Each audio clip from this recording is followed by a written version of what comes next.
Энэ бор нүдэн бэрөө одоо нэг 16 сартай болж байгаа.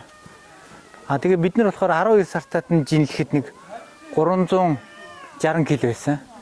Одоо тэрнээсээ нэмэгдсэн байгаа гэж бодож байна.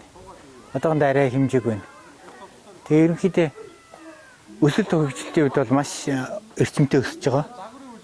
За жишээлбэл энэ хажуу талынх нь бэрөө гэхэд одоо 14 сар авцсан. Тэгэхээр чи 14 сартай 17 сартай хоёрын харьцуулж харахад маш их махлаг чанар ч юм уу, биеийн өсөлт ч юм уу хамаагүй өөр байгаа нь ингээ харагдаж байна.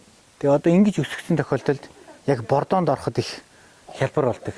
Одоо яг урдаас нь шууд харуул зүүн тал нь ингээд юу гүзээний хөгжил нь илүү хөгжсөн учраас зүүн тал нь илүү ингэж том болсон байдал нь харагдана. Энэ тэгэхэд ойролцоо настай бэрөө гэхэд ийм харьцаа гарч ирж байна гэсэн үг. За тоглолтод нь тижээлэг сайтай байсан, өсөлт хөгжилт сайтай байсан гэдгийг бид нар энэ чэйжний өргөнөөр маш амархан харьцуулж болох юм. Одоо жишээлбэл энэ хоёр хооронд болохоор энэ 16 сарын настай, энэ 14 сарын настай, 2 сарын зөрүүтэй.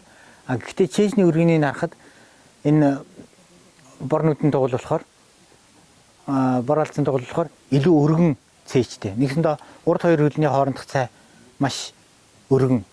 Гэтэл энэ шар алзан тоглол болохоор чэйж нь хавчиг. Урд хоёр хөлний хоорондох цай нарийнхан байна. Нэгсэндээ зөв тижээвэл илүү биеийн өсөлт хөгжил нь сайн байгааг энэ биеийн энэ галбираар харуулж болох юм аа.